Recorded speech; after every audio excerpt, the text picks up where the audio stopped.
Picture this. The Zephyrian Council is basically sending out the galaxy's most desperate SOS. Their beautiful crystal cities are getting absolutely demolished by something called a Draktar swarm. Think space locusts, but way worse. These things don't just eat your crops. They consume entire planets, leaving nothing but empty rock behind. Now, let me paint you a picture of who the Zephyrians really are. These folks are what you call the nice guys of the galaxy. We're talking about a species that evolved on some paradise world where the biggest daily decision was probably which floating garden to have lunch in. Their planet had 3 suns that never set too harshly, oceans that sparkle like diamonds, and weather that was basically permanent spring vacation. For the Zephyrians, conflict meant maybe a polite disagreement about art styles. War? Combat? These concepts are about as foreign to them as quantum physics is to a goldfish. Their society built itself around harmony meditation and growing these incredible crystal structures that sang in the wind. They spent thousands of years perfecting peace, creating the most beautiful cities in known space, and basically living like every day was a spa retreat. But here's the thing about living in paradise. It doesn't exactly prepare you for when the neighborhood bullies show up. The Draktar swarm appear at their outer colonies first. These creatures don't negotiate, don't communicate, don't want anything except to strip worlds bare of everything useful. They move like a living storm cloud across space, and wherever they pass, entire civilizations just vanish. The Zephyrians tried everything their peaceful minds could imagine. They offered gifts, tried to communicate, even attempted to relocate their populations. Nothing worked. So now they're broadcasting everywhere, sending out distress calls to every corner of the galaxy. And the responses? Well, they're about what you'd expect. The Altarian Empire sends a very polite message expressing their deepest sympathies, but explains their military is tied up with border disputes. The Menthri Federation offers to take Zephyrian refugees, but admits their fleet isn't designed for this kind of threat. The Corvin Republic actually does the math on their response time and basically says, by the time we get there, there won't be anything left to save. Thanks for the honesty, I guess. Species after species responds with essentially the same message. We feel terrible for you, but our military isn't really equipped for this sort of thing. The galactic community is full of advanced civilizations with incredible technology, but when push comes to shove, most of them built their societies around avoiding exactly this kind of problem. The Zephyrian Council is watching their crystal cities crack and crumble. Their people flee into underground shelters that won't hold for long. Their most advanced weapons barely scratch these creatures, and their defensive shields are failing one by one. Elder Kithra, their chief diplomat, is beginning to compose what she thinks might be their species' final transmission to the galaxy. Then something changes. A gruff voice cuts through all the diplomatic noise, speaking the common galactic tongue, but with this weird accent nobody can quite place. We'll be there in 3 days. Hang tight. The message is short, direct, and completely different from every other response they've received. No lengthy explanations about military limitations. No request for detailed tactical information. No diplomatic discussions about resource allocation or political considerations. Just a promise. The transmission signature makes every alien communication officer in the galaxy double-check their equipment. It's coming from Sol 3. And let me tell you, that designation makes every species in the galaxy go real quiet real fast. Sol 3, otherwise known as Earth, the legendary death world that somehow managed to produce a species crazy enough to survive it. See, most civilized species evolved on what galactic scientists call garden worlds, planets with stable climates, predictable weather, and ecosystems that generally cooperate with intelligent life.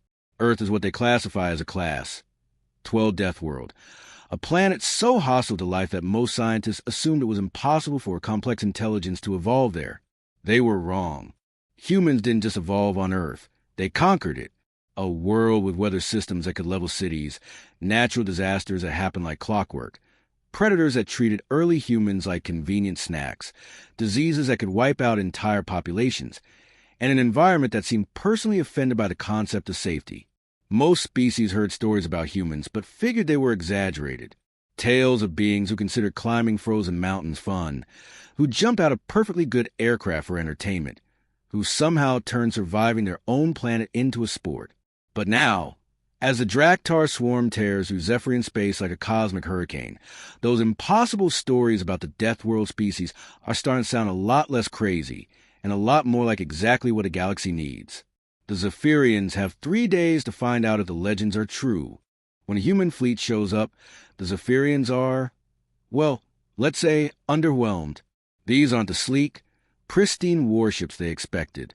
Admiral Rebecca Davis rolls up in what looks like a collection of flying scrapyards held together with spite and determination.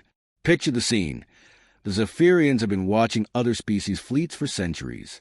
The Altarian vessels are these gorgeous chrome masterpieces that look like they belong in an art museum. The Mentory ships are perfect geometric crystals that practically glow with advanced technology. Even the Corvin military uses these smooth, elegant designs that whisper, "We're so advanced we don't even need to look threatening." Then humans show up. The flagship looks like someone took a city block, strapped engines to it, and decided that scratches and dents were just character marks. There are actual welds visible on the hull, not the seamless molecular construction everyone else uses, but honest-to-goodness metal welded to metal like some kind of ancient craft project. The Zephyrian observers are exchanging those looks you give when your expensive repair service sends the cheapest contractor. Great. Elder Kithra mutters, "The bargain bin military showed up to our apocalypse." But here's where things get interesting. The moment the Draktar swarm engages, everything the galaxy thought it knew about warfare gets thrown out the nearest airlock. While everyone else in the galaxy designed their weapons for what they call clean, civilized warfare, humans apparently skip that memo entirely. See, other species approach combat like a chess match. Precise energy beams, calculated force applications, minimal collateral damage. It's all very neat and tidy, like surgery with laser scalpels. The idea is to disable your opponent with minimal fuss and maximum efficiency. Humans? They approach combat like they're trying to solve a really annoying problem with the biggest hammer they can find. Their kinetic rounds aren't the refined particle beams everyone else uses. These are chunks of metal moving at ridiculous speeds, and they're punching through swarm armor like it's tissue paper. The sound alone is different. Instead of the gentle hum of energy weapons, there's this satisfying crack that echoes through space every time they fire. But the real shock comes with their explosives. Other species use these controlled, predictable energy bursts. Clean little pops that disable systems without unnecessary damage. Human explosives are creating chain reactions that take out entire clusters of these creatures at once. They're not just destroying individual swarm units. They're causing cascading failures that ripple through entire formations. Lieutenant Ben Rodriguez is out there coordinating what can only be described as controlled chaos, while Altarian commanders run battles like orchestral conductors. Precise and measured, Rodriguez is calling plays like he's quarterbacking the universe's most dangerous football game. Alpha Squad, punch through their left flank. Bravo, light up everything in Grid 77. Charlie Squad, I need to get weird with it. Whatever works, make it work harder. The Zephyrian observers can barely process what they're seeing. Human tactics change mid-battle, sometimes mid-engagement. A human pilot will be following standard attack patterns one moment, then suddenly flip their ship upside down and start shooting backwards while spinning like a drunken dancer. And somehow, impossibly, it works. Captain Jenny Walsh's squadron demonstrates something that makes every alien military analyst need to sit down and rethink their entire career. They start using their own damaged ships as improvised weapons, ramming them into swarm clusters and detonating them at just the right moment to maximize damage. Not because they have to, because it's effective. And here's the really unsettling part for everyone watching. The humans seem to be having fun. You can hear it in their communications. While other species maintain professional, clinical chatter during combat, human comms sound like a group of friends playing the galaxy's most dangerous video game. Nice shot, Peterson. Did you see that thing just explode? Rodriguez, you're 6 o'clock. No, your other 6 o'clock, you maniac. Walsh, that maneuver was either brilliant or completely insane. Why not both? They're treating this like some kind of extreme sport. Adapting tactics on the fly like violence is just their natural state. And the thing is, for humans, it kind of is. This is a species that spent hundreds of thousands of years learning to survive on a planet that was actively trying to eliminate them. Every other species in the galaxy learned to fight by studying combat theory and military science. Humans learned to fight by fighting for survival every single day of their evolutionary history. The difference shows. The swarm, with its steamrolled through every defensive position in Zephyrian space, suddenly finds itself dealing with opponents who don't follow any recognizable patterns. Enemies who seem to get more dangerous when they're losing, more creative when they're cornered, and more determined when things look impossible. For the first time since this nightmare began, the Draktar swarm is actually retreating from a battle. The tide is turning, and it's happening because sometimes the galaxy doesn't need more civilization. Sometimes it needs more humans. Just when things are looking good, the swarm pulls its ace card, adaptation. These creatures start sprouting new armor, developing countermeasures, basically evolving in real time to handle human weaponry. And we're not talking about some slow, gradual process here. The Draktar swarm is adapting mid-battle, sometimes within minutes of encountering new human tactics. The first wave of creatures gets hit by kinetic rounds and armor-piercing explosives. By the second wave, they've grown thicker carapaces and developed some kind of energy-absorbing plating that makes human weapons significantly less effective. The Zephyrian observers are watching their screens in horror as human firepower that was devastating swarm formations just hours ago suddenly becomes barely more than annoyance. These creatures are learning, evolving, and adapting faster than any biological entity should be capable of. Captain Torres radios back to flagship. Admiral, our standard rounds are bouncing off them like rubber balls now. They've grown some kind of reactive armor that's neutralizing our explosives before they can detonate. Any sane species would probably call for a tactical retreat at this point. The logical response would be to fall back, analyze the new adaptations, spend weeks or months developing countermeasures, and return with updated technology specifically designed to handle these evolved threats. The Altarians would convene a tactical committee. The Menthri would run computer simulations. The Corvin Republic would probably just write off the entire sector and establish a quarantine zone. Humans? They doubled down. Admiral Davis's response over the comm is exactly what you'd expect from a species that considers impossible to be a personal challenge. Then stop using standard rounds. Get creative. Improvise. Adapt. If they want to play evolution games, let's show them what 1,000,000 years of surviving Earth looks like. Commander Pete Sullivan leads a charge with what can only be described as the most insane military decision in galactic history. Boarding parties. Straight onto swarm vessels. We're talking about fighting hand-to-hand inside alien ships that are literally designed to be hostile to human life. Picture this. Swarm vessels aren't built for comfort. These things are basically flying biological factories, with corridors that drip acid, atmosphere that would poison most species instantly, and gravity fields that fluctuate wildly depending on which part of the ship you're in. The temperature swings from freezing to molten without warning, and the entire structure shifts and moves like it's alive, because it is alive. Most civilized species would take one look at the environmental readings and declare the mission impossible. The Menthri's environmental suits would fail within minutes. The Altarian's precision equipment would be corroded into useless scrap before they could establish a beachhead. But here's the thing about humans. They've been dealing with a planet trying to kill them for their entire evolutionary history. Sullivan's team suits up an equipment that looks primitive compared to alien tech, but it's built for one thing: keeping humans alive in environments that want them dead. No fancy energy shields or molecular filters, just good old-fashioned sealed suits with redundant life support systems and enough armor plating to stop whatever's trying to eat through it. They breach the swarm vessels using cutting torches and shaped charges, technology so basic that most aliens consider them archaeological artifacts. But basic doesn't mean ineffective, and sometimes the simplest solutions work best when you're dealing with problems that evolve faster than your fancy equipment can adapt. The fighting inside these ships is unlike anything the galaxy has ever recorded. Imagine trying to navigate through a maze that's actively trying to digest you, while creatures the size of small vehicles are attempting to turn you into lunch, all while the floor keeps tilting at angles that would make most species lose their lunch. Sergeant Danny Park's squad demonstrates exactly why humans are considered the galaxy's most dangerous species when they're cornered. They find the swarm's weakness not through fancy computers or advanced sensors, but through good old-fashioned trial and error. The bloody, desperate kind that you only get when your species spent 1,000,000 years learning that impossible just means haven't figured out how yet. The breakthrough comes from Captain Amy Foster's team, and it's so brilliantly insane that it takes the Zephyrian observers several minutes to process what they're seeing.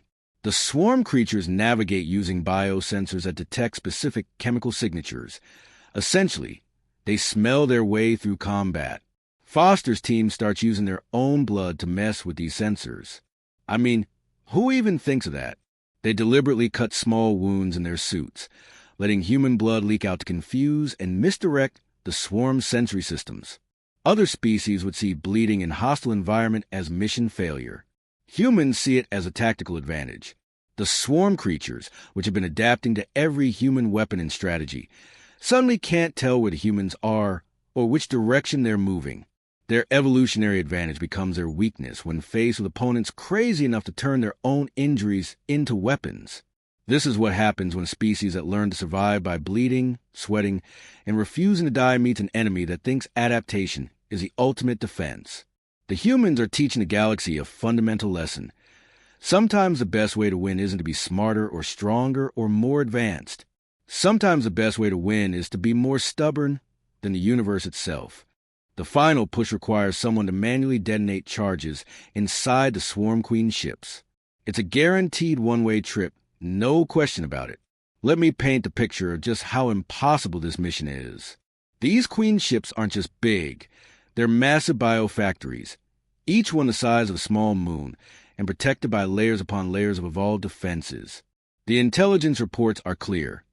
Someone needs to physically carry explosive charges through miles of hostile organic corridors, past creatures specifically designed to kill intruders, through security systems that adapt in real time, all the way to the central core where the Queen herself coordinates the entire swarm. And here's the kicker. The charges need to be manually activated from inside the core chamber. There's no remote detonation, no fancy timer systems that might work.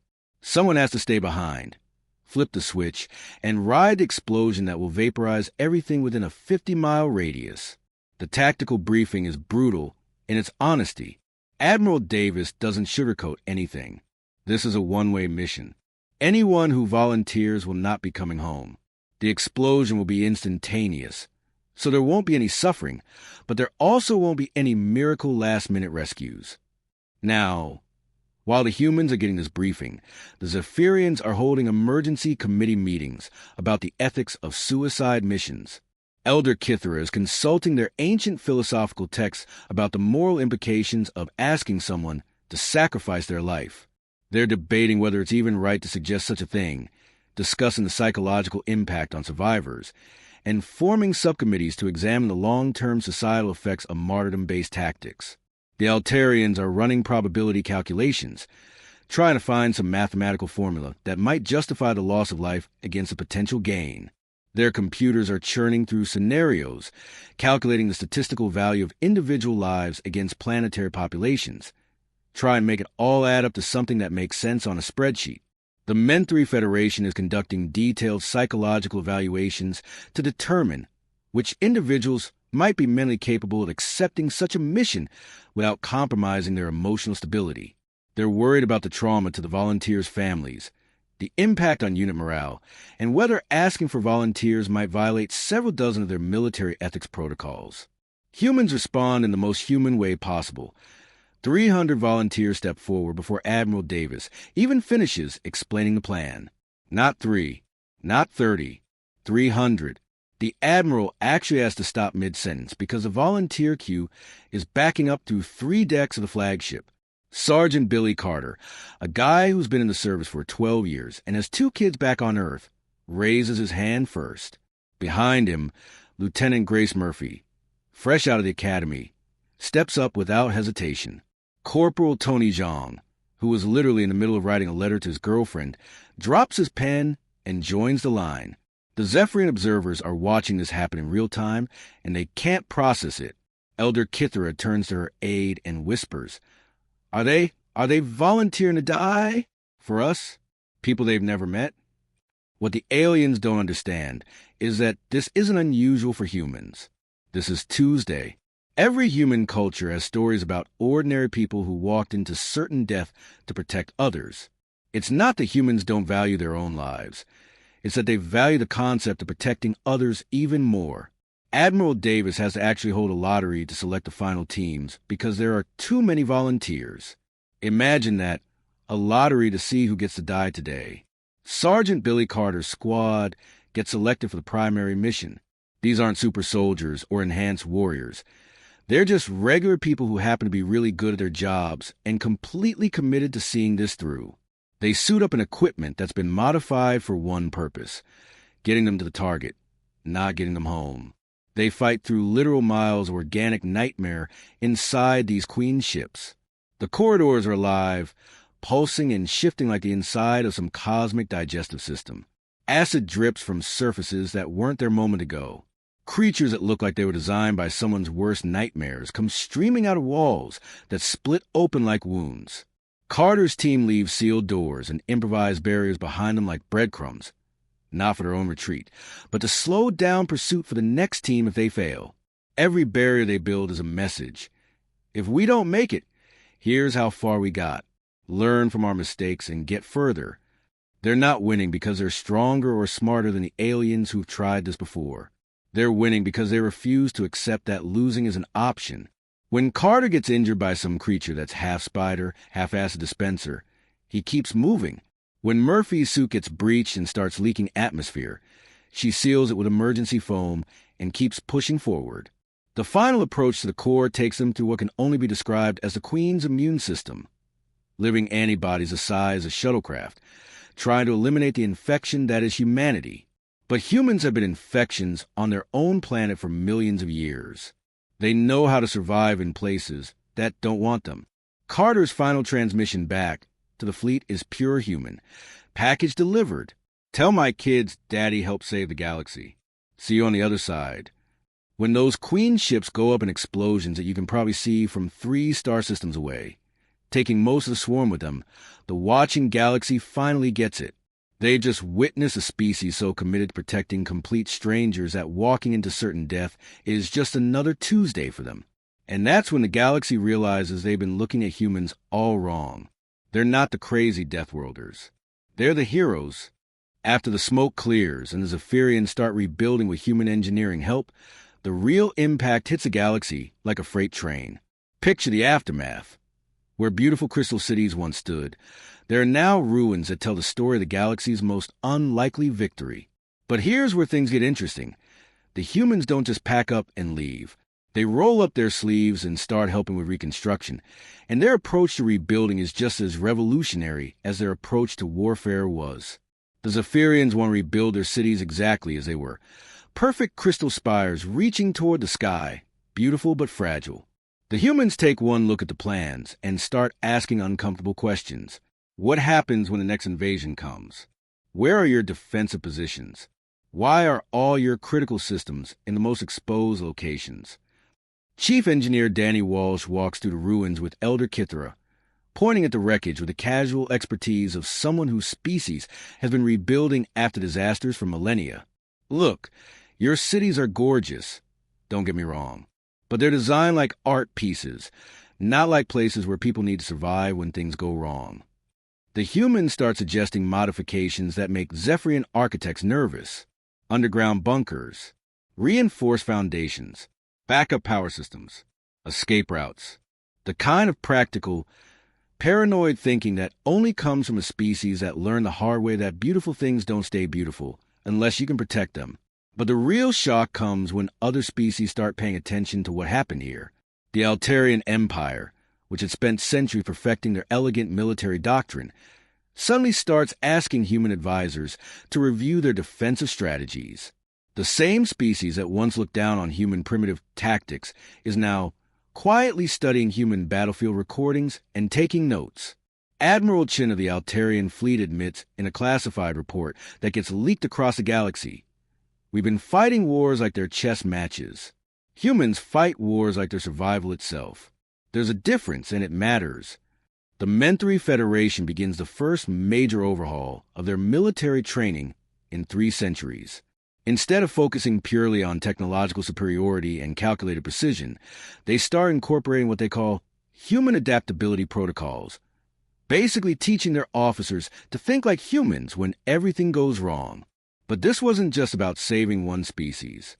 This was a demonstration that sometimes you can't solve problems with advanced technology or smooth diplomacy. Sometimes you need the kind of stubborn, unreasonable courage that only comes from evolving on a world where everything from the weather to wildlife is actively trying to murder you. The galactic academic community goes absolutely crazy trying to study what they're calling the human factor. Universities across known space are offering courses in Deathworld psychology and survival-based decision-making.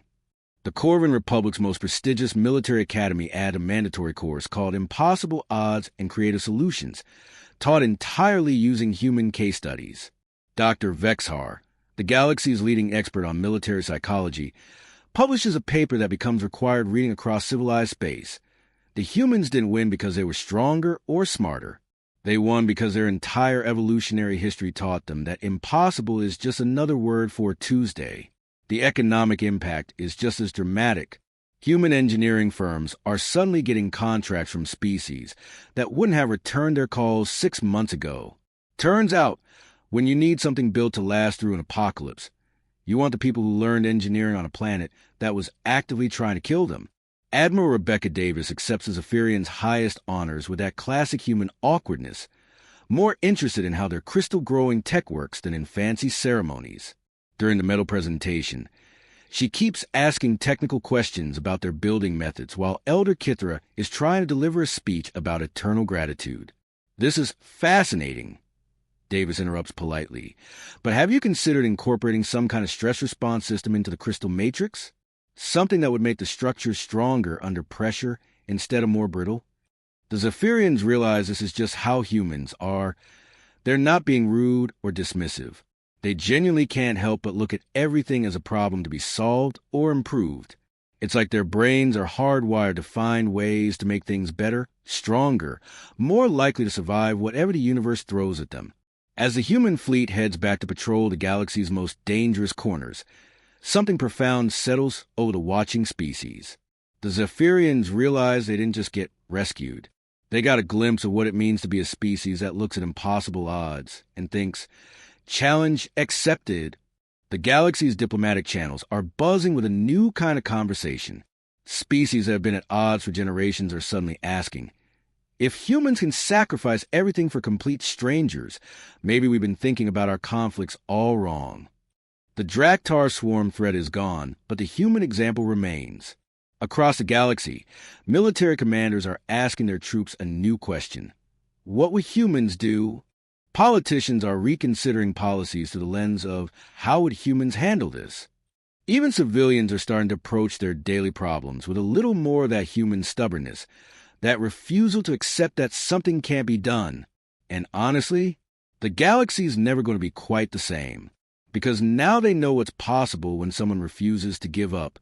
Now, they know what heroes really look like.